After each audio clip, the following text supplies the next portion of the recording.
Welcome to In My Bag with Backpack Jeff, where we connect with ordinary people doing extraordinary things. And today, y'all, I got a very special guest here with me, man. My homie, activist, brand new author, all right? My man, Rodney Cloud-Hill. What's going on, bro?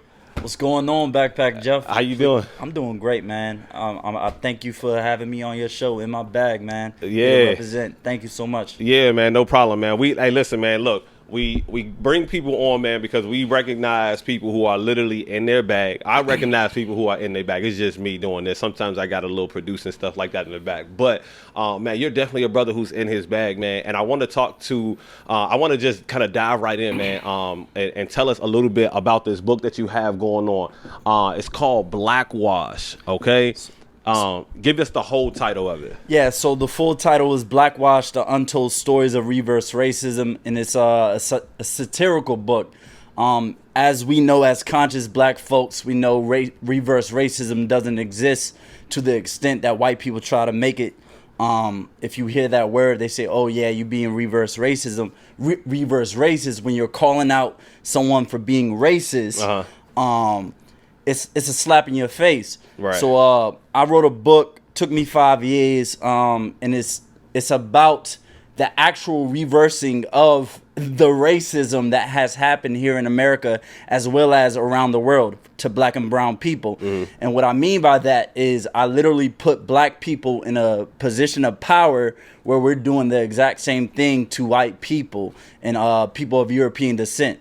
And the only reason why I've done that is because I'm a firm believer of you cannot truly understand something unless you experience it. Okay. So when we talk about racism, the white people are, in general, some people just throw it off. Slavery happened a long time ago. You get that narrative.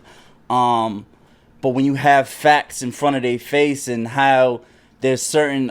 so there's slavery, then there's Jim Crow, there's civil rights movement, and they act like slavery just ended and then we have freedom and equality. Right. No, it was never like that. It was a phase. Okay, so let's start from the beginning, man. What sparked your interest in this subject in general? So my experience in society, man, understand, I'm a sociology major. Okay. That's my bachelor's. And when I actually truly understand systemic oppression and racism and how deep it goes within the system and the institutionalized concept of America, it's not just, oh, you a nigga.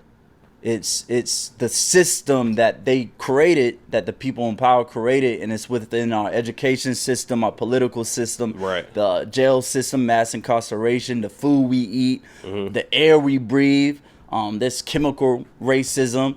You know, they have chemical plants in most hoods around America. So black people are breathing a different air environment than people in a urban area. So it's just understanding it and wanting to commit to some type of change. And hopefully it empowers black people, and it also makes white people sympathize with our situation a little bit more when they see themselves in that position. Hopefully that's what it does. Okay. So I like that, man. And I like how you talked about in the beginning. Well, you kind of referenced, but I want you to talk about. You kind of referenced some personal things that you've been through, right? So tell us about some personal experiences that you've dealt with yourself. You know what I mean, in regards to racism, because it happens every day. Absolutely. But you know what I'm saying. Tell us a specific scenario or example. So the worst form of racism that I ever experienced, I was in South Carolina. I graduated from high school in South Carolina. Literally, it was a week prior, I performed in a talent show. I was dancing during that time period. I was dancing, pop lock type dude, Chris Brown type dude, whatever. And I had a team, I had a group. We danced in a dance team at the talent show. Afterwards, we went to Walmart. We got to Walmart. There was a big fight that happened there. Actually, it wasn't even a big fight. The fight happened between two people, but a lot of people from a particular high school was at that Walmart, right? They arrested two people that got in a fight that night. A week later, knock, knock, knock at my door, 4 a.m. in the morning. It's like, wake up. I'm woken up with two cops in front of me. It was a white guy and a black guy. arrest me. Don't tell me what I'm being arrested for. I had nothing to do with the fight. I get there, still, they got me. They went to two other people's house after they got me. Took me in. Still don't tell me what I'm being arrested for. Get there. We find out the next day at the hearing, you was involved in a misdemeanor at Walmart. I'm not doing nothing. I'm on tape, literally just watching the fight. There's white people watching the fight. There's everyone who was at the Walmart was watching the fight. Mm-hmm. If a fight break out, you're going to watch it. Unless they shoot, then you run in. But it was just a regular fight. So they literally, the county went to like 14 different students' houses a week later, arresting kids for being involved in a fight that no one was involved in except for those two individuals. Mm-hmm. And they arrested two people that wasn't even there at the Walmart. One had an alibi. He was at work, and I think the other person, he was somewhere out. It was a woman, or a girl at the time. She was out with her father or whatever. So they literally just arrested black people from a particular school. Right. We fought it. We got money for it, but we should have actually sued to try to push for more, me and my parents. But yeah, and just having, so the parents that I had, of course, they pushed for it. But if just imagine if you don't have parents that's gonna fight for you, mm-hmm. you would be in jail, or that would be on my record right now. Right. Exactly. That would be on somebody's record who didn't have the knowledge to actually attack the system, knowing that this is wrong. But nah, my parents wasn't going for that. They knew. Plus, literally, they had a video that came out after the hearing because they was trying to hide it. And when it came out, there was a lot of students just standing there watching the fight that they arrested. Wow. Yeah. Okay. So. All right. So are these the type of stories that's specifically in the book? No. Or like how? Because there was a word that you used. What type of book is it? It's a non-fictional fiction. Okay. Satire. Okay. And that's another one. Satirical. Satirical. Okay. What does satirical mean? So satire is when you play on something that actually is going on into society. And what I'm doing by that in the book is everything in the book is actual facts. There's no fiction in the book. I have like 80 something references in the back. Everything's reference that I use. The only thing that's fiction about it is there's a black person now in the position of a white person, and there's a white person now in the position of the black person. So, for example, Tamir Rice is in the book, Trayvon Martin, Sandra Bland. We can go back to slavery with everything that has happened is literally just now black people in that position, and everything that I'm using in the book is reference with that. Right. So okay. Yeah. All right. I like it. So what is it that you hope black people get from this? You mentioned empowerment. Empowerment, you know what I mean?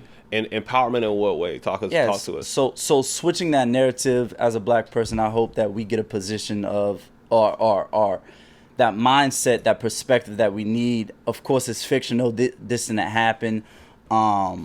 But hopefully it will empower us to see a different type of narrative, because you're used to that submissive Negro type narrative, even with the killings that has happened to some of these black men and women out here. When after the world hears about it, they say, forgive, forgive, forgive. Like, what was that white cop who shot the guy eating an ice cream sandwich in his house last year? I didn't remember the brother. That.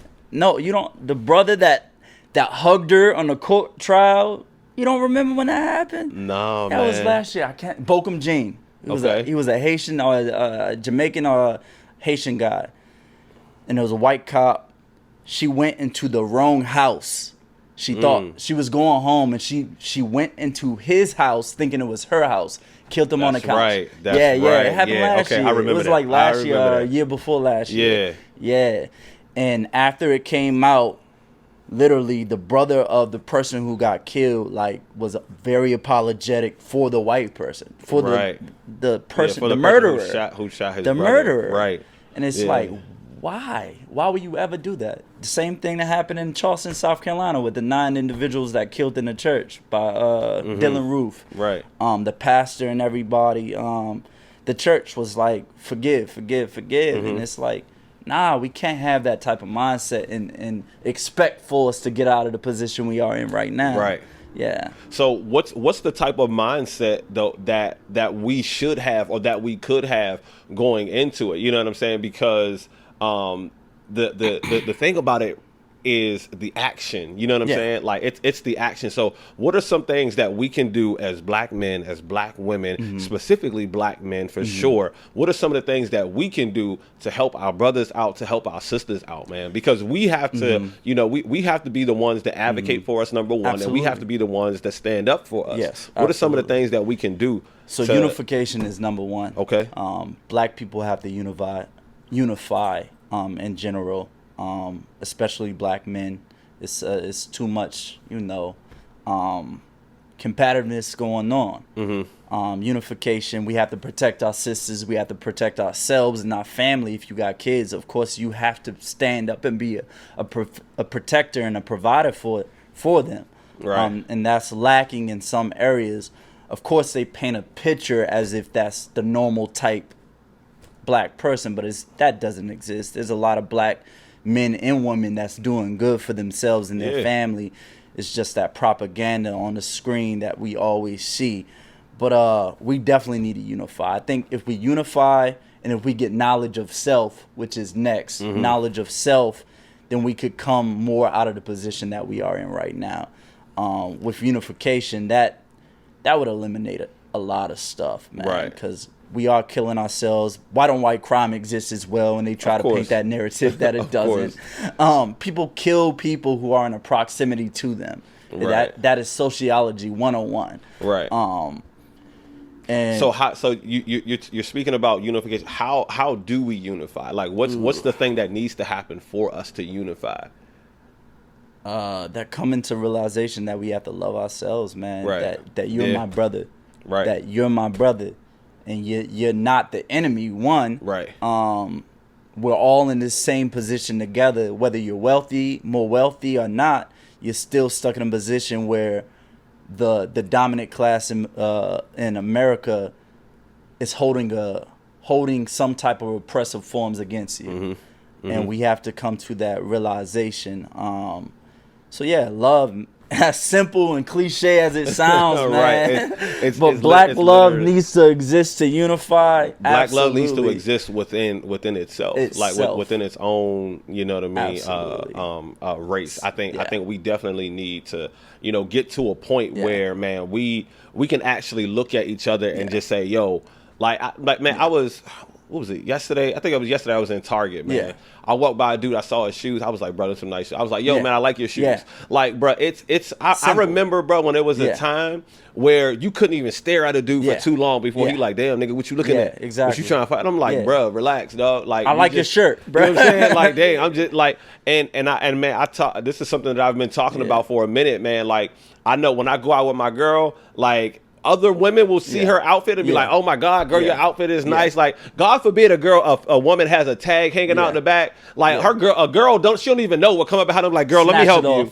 let me help you. Let me tuck that, or let me help you. You know what I'm saying? Let me get you right, girl. But if another dude see it, he gonna laugh at him. He gonna clown him. You know what I'm saying? Like, there's a bigger difference, bro. And I literally want us as men to, dog, we got to get to the point, number one, where we feel like it's okay to compliment each other. Where number two, we don't have to be in competition with each other all the time, bro. It's enough for us out here to all eat. I was just talking to Orville the Poet, bro. And, you know, I had my show on Wednesday. You was there. O had another show that he was at, Just Mike. There was 2 shows. Keish the Lioness had an event out in Baltimore. You know, she got her show. Keish the Lioness show was sold out. My show was sold out. The 2 shows that Orville was at was both sold out. That's over 400 people in poetry at the same time, in different the same areas. day, within a 30-mile radius, though.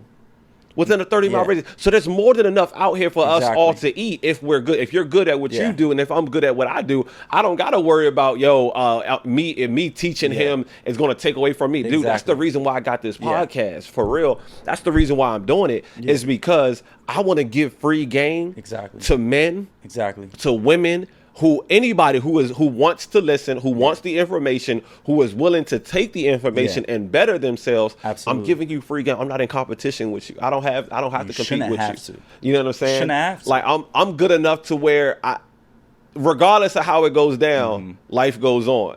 You know what I'm saying? Regardless of how it goes down, I'm going to win. At the end of the day, it doesn't really matter. Absolutely. You know what I'm saying?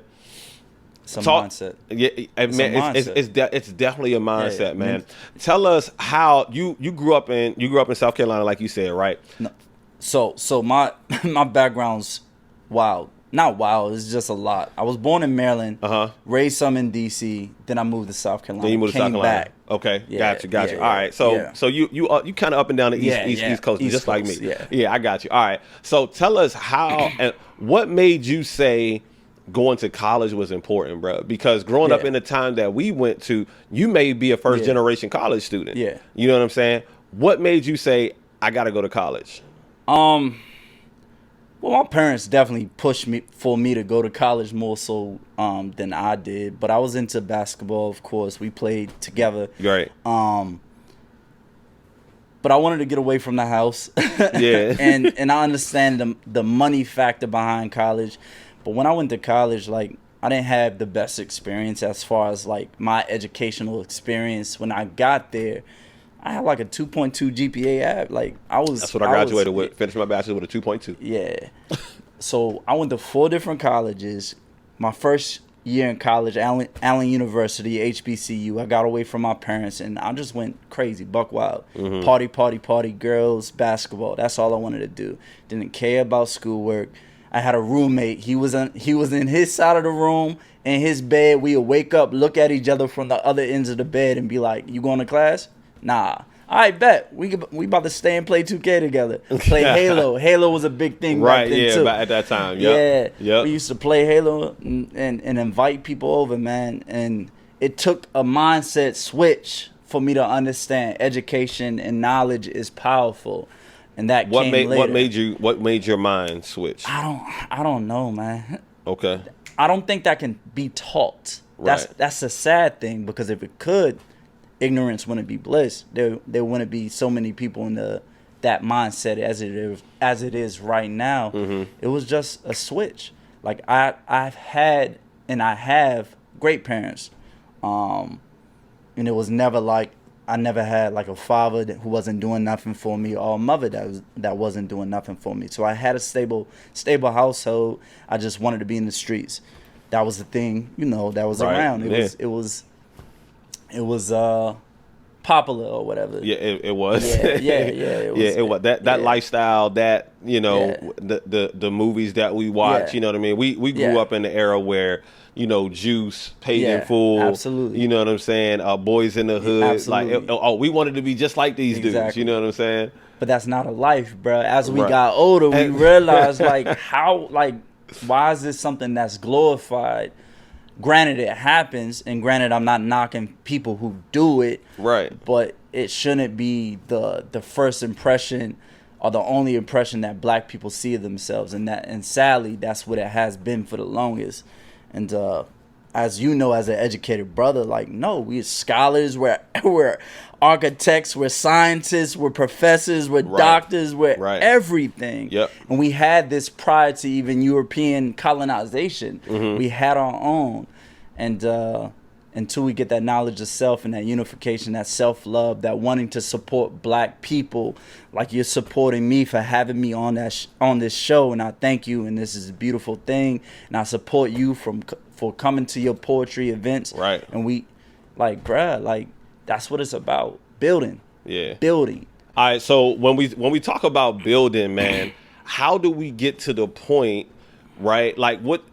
Because I'm action oriented. I'm goal driven. I'm action oriented. I'm super focused, right? I would imagine you're the same way, right? So within action, man, we need to get a community of brothers together, of men, and I'm just speaking for men, and I like to speak just for men because I see women advocating for women all of the time, and I see it all the time, and I love it, right? But we need more men to come together, man, and actually build with each other, learn from each other. Don't be, man, we got to get out of this this mindset as men that I can't learn from you. Yeah.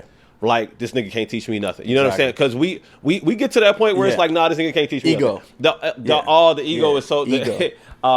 Man, J. Cole got that new song called Pride. Pride is the devil. Pride is the and devil. I think it's got a hold on me. And I was like, yo, when I listen to that song more and more and the stories that he's telling in that, I'm like, yo, this is crazy because... Pride literally is pride is the thing that keeps you from asking another man, yo, how did you do that, right? So we need to get a group of men and we need to meet at least once a month, man, in support of each other and find out and just learn from each other, bro. That's one of the things, man, that I don't think that we're doing, bro. Is like we're not coming together. Like we say that we need to come together. We need to, be more collaborative. We need to work in cohesion. We need to do all of these things. But if we don't actually practice the art of coming together or the art of supporting each other, man, it's not going to happen. So I don't want to leave this podcast today without something tangible in place, man, where we can say, bro, this is what we're going to start doing, or at least we're building a plan so that we can start doing this. Absolutely. You know what I'm saying? What's your thoughts on that?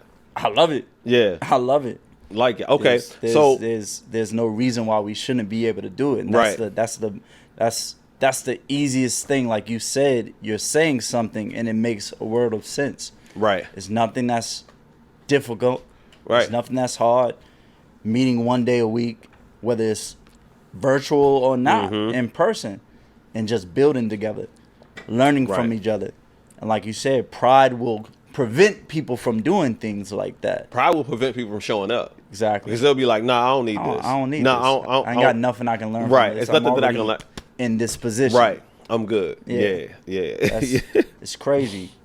It's 100% crazy, man. So let's talk a little bit more about the book specifically, man.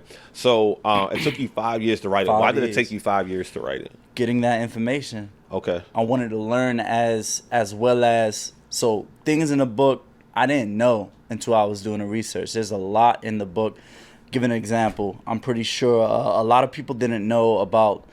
So there's a term that white slave masters and scientists would give slaves who would try to run away from their plantations. It's a term called drapedomania, and literally it was big during that time period. We don't hear about it right now.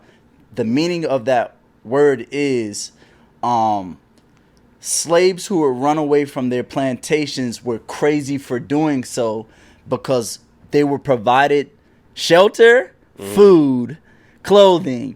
So why would they run away? Why would... What type of mindset you have to be in to think that you're doing something that would benefit them when you know you're treating them not human? Right. They were a dog. They were a creature of... They're chattel. Chattel slavery was your item, your material. You could do whatever you want to them. Rape, of course. The women got raped in millions. Men were even getting raped. That's something that a lot of people don't know about as well. A buck breaking process. On some plantations, they would take the most aggressive black man and literally rape them to make them more submissive.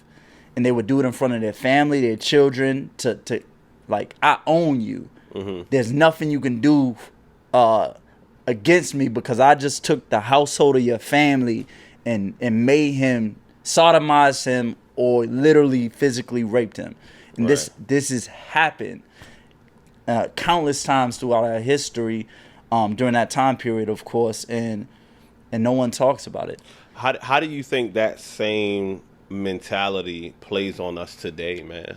We're traumatized. Like you said, with the supporting ourselves, and you can complimenting a man on just something as simple as a shoe. Again, we can do it now more so than 5-10 years ago.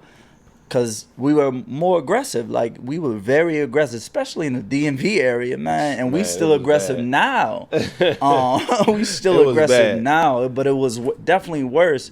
But that's what it is. We're traumatized, man. So much emotional trauma and baggage that we're carrying as black people, because we have, on one side, you got the oppressor, then you have us fighting against ourselves. And divide and conquer was the smartest thing that I think white people have ever came up with, or the white people in the position of power, when they could say, oh, turn them against them, even though they're the same complexion. And they did that since slavery. They would take lighter people and darker people and fight them, put them against each other. They would put lighter people in a higher position of power. You might be the overseer on a plantation, whipping a darker skinned person. Right. You might be in the house while a darker skinned person is outside. That's something everybody as black people know. So all this is in the book, but of course it's reversed to white people. And instead of complexion, it's like eye color or hair color. They might take the brunettes. And so if you're a brunette, you're in a better position than a person who's blonde haired. Okay. Because blonde haired is a more synonymous with a Caucasian or European descent. And brunette isn't. As well as names are being flipped. So most people in the book have African names because, you know, we have white names because we were colonized by Europe. Most majority of black people have white names because of plantations. So Africa literally came to Europe and did the same thing. Now white people have African names. Everything is reversed, bro. Everything is reversed. Literally, when you that start reading, that must have been bro, really difficult to write, man. Yes. Because you have to, like, there's small intricacies and details, man, that you have to get perfect. Perfect to make it make sense. Essentially, you definitely have to get it perfect for it to make sense, man. And check this. This is a kicker. So if you're a black person with an African name in real life, like Ashada Shakur, now in the book you have a white name because, you know, Ashada Shakur, she was proud of her African heritage. The white version of Ashada Shakur is in the book. She has a European name.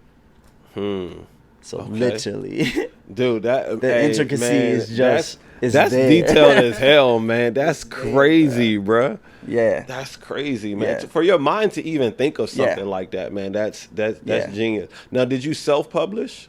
I self-published. Okay, what was that process like? So the process is, well, I paid a good person, Taretha Wright. She has a brilliant business, and I used her for my first book as well, the poetry book that I have. So she takes it through of course, you have to write up your work on a Word document, whatever you use, sheet format. But she puts it into the format that a book's supposed to be. Everything's in my name, but she just makes it more tangible and more, you know, the actual format that a book needs to be. And I don't care about that process, so I pay somebody else to do it. Absolutely, man. I just came with the work, and the referencing process was hard. I hate doing references. I hated it in school as well. And there's also an index in the book as well. So, and the index is your best friend. So for the readers, for the people who have purchased it, there's a publisher note. Read the index, because the index will have the word that's being used in the book and the real word in real life. So, for example, it will have Trayvon Martin and the name that Trayvon Martin is in the book, the white name that Trayvon Martin is in the book, and so on and so forth. And there's literally like 200, 300 index words that's being reversed around, from laws to cities to people to places to things. Wow, and man. It's just things that either I created a name or I what's the word I'm looking for? A synonym. So, like, for example, there's something called the Casual Killing Act that has happened. No, I'll give you a better example because this is something that a lot of people probably don't know either. There was a game that white people used to play, and this is even after slavery. It's called the African Dodger. They would play it at festivals and plays, where they would put a black person in front of like a canvas and their head through it, and they would throw baseballs at them at festivals and what do they call them? Carnivals and festivals. And literally, they would either force you to do it, or black people would get wages like 5 cents a day to be hit in the face with a fucking baseball, bro. Yo, that's crazy, man. And so in the book, instead of the African Dodger, it's called the European Dodger. And it's just certain things like that where you might pick up, you might not. So the index will have the page number that it's on and the words that's being flipped. So that's why I say it's your best friend. Right.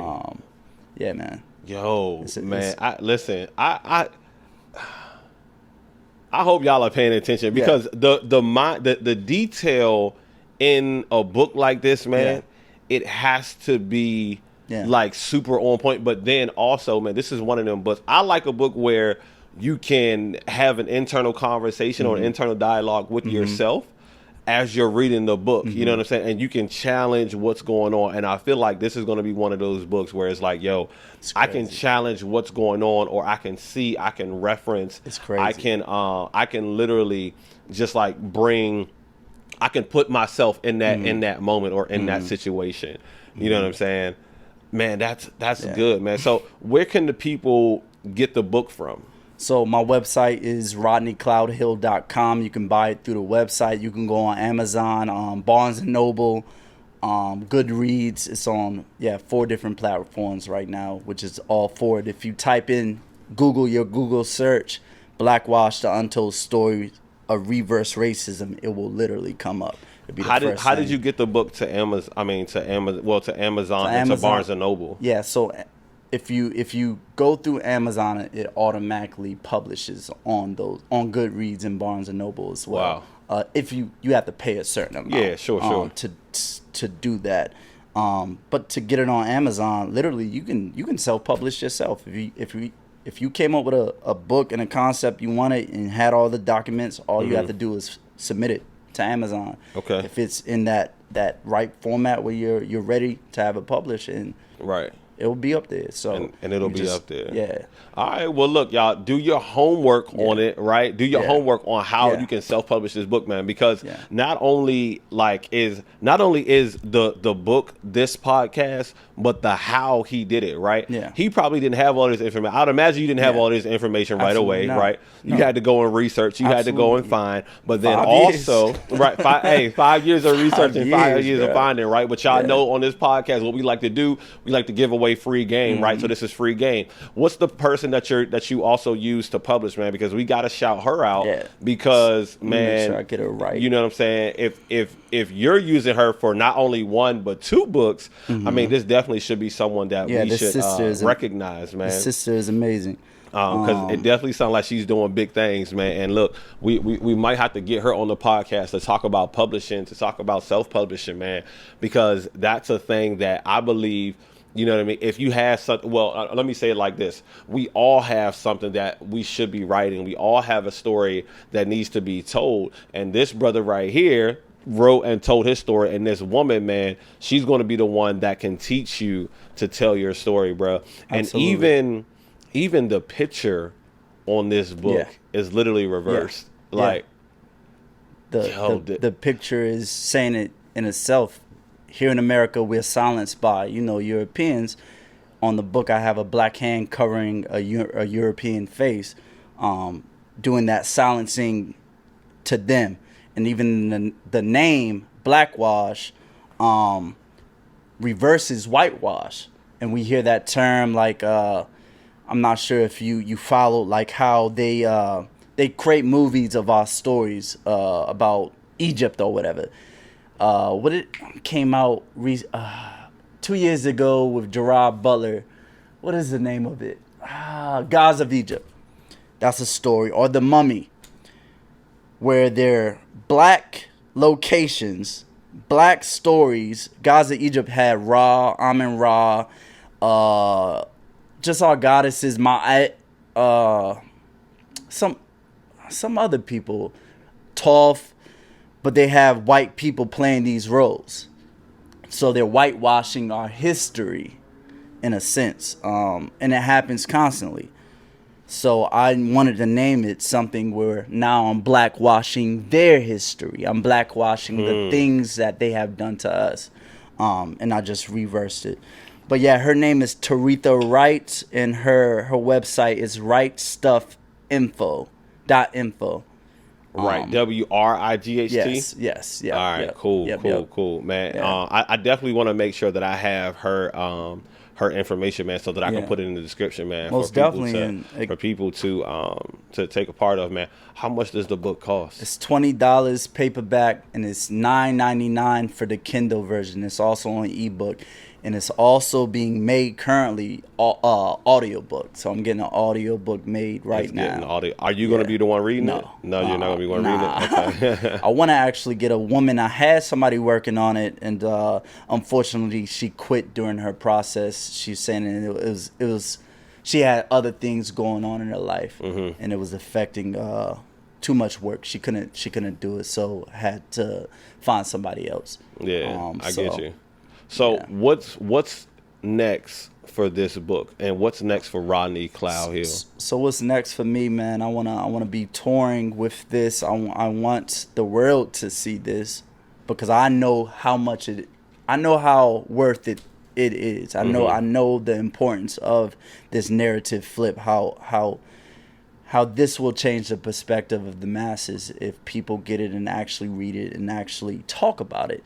And that's the problem with racism. No one talks about it. No one wants to talk about racism. No one wants to, it's an uncomfortable other than black conversation. people. We talk about it, but if we talk about it to the common white person, because of course we got allies, and I don't want to discredit the fact that we had white allies. But for the most part, they just shut it off. Slavery happened a long time ago. Get over it. But they don't want to talk about redlining and how when the GI Bill first came out for black people who were in our military, we couldn't even get the GI Bill. We couldn't even have the benefits of white people when they got out the military. Redlining, keeping us in the same in the ghettos, keeping us from getting business loans and home loans, and just all forms of things that has happened after slavery. And no one wants to talk about that, and how that it still affects us now, and why we are in the position that we are in right now. So that literally all that's in the book, and it's just being reversed. So yeah, I hope people get it and understand and not hate what I do.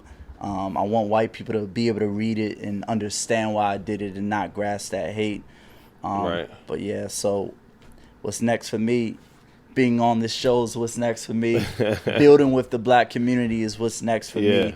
Us doing what you said earlier, meeting once a month, that's what's next for me. Continuing my poetry, continuing my passion to help the black community. I didn't tell y'all, but I'm into fraternities, Kappa Alpha Psi Fraternity Incorporated, as well as Prince Hall Free and Accepted Masons. And I help the black community all the time. So I'm not just out here writing books. I'm in the streets. You got boots on the ground in these streets. In these streets. And we mentor and we give back. And that's what it's about, man. We have to pick up other people, especially if you're in a better position than some of these people. You have to pick them up. You have to reach back down and get them out of their situation. And that's what a lot of us lack doing. We lack wanting to help that man or that woman that needs it the most. So, but I know you do it, and I love and appreciate you for doing it as well. Absolutely, man. All right, so we're at the point, man. We understand what's next for you, man. What are some encouraging words, man, that you can give to people, man, to black people, to black sisters, to black brothers, man, just to encourage us along this journey, man? And for real, y'all, I'm not playing. Black men, we gonna come together. Yeah. And we need y'all there. We need y'all there physically, and we need y'all there mentally, man. We are literally at a point, right? I'm at a point where I'm ready to see my brothers grow. Absolutely. Right. Wale said life's better when your nigga's good. Absolutely. I want everybody around me to be good. I want everybody around me to eat, man. There's no reason why we all can't be extremely successful and experience high levels of abundance in our lives, man. So what's a final word that you can give to us, man? I believe in manifestations a whole lot and speaking things into existence as well as, but speaking it is definitely not the, you have to commit that action. Like you said, you're a go-getter. You can't just speak it into existence because at that if you just stop there, you're daydreaming.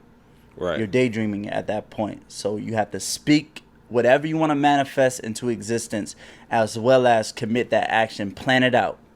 Plan your attack and go after that attack. And that's what a lot of people lack. There's a lot of people who say, I want to do something. I want to do this. But what are you actually doing to commit towards it? So I want to leave with those words, like manifest your own reality, whatever that reality is, but also go after it. Yeah. All right. Look, y'all. He talked about once. I want to say this to sign us off, man. Wants show up in conversation, expectations show up in behavior. So, like he said, we can all want it, but to expect it is to actually engage in it and to actually practice it, y'all. All right, listen, look, this has been another episode of In My Bag with Backpack Jeff. Today we were in our bag, man, in our mental bag, yo, with the author himself, Rodney Cloud-Hill, man. Make sure y'all follow this brother. Make sure y'all go and support him, man. Grab a copy of the book. Don't grab this copy. This copy is going to be mine. All right, look, it's been another episode of In My Bag with Backpack Jeff. Thank you, brother. Until next time. Yes, sir.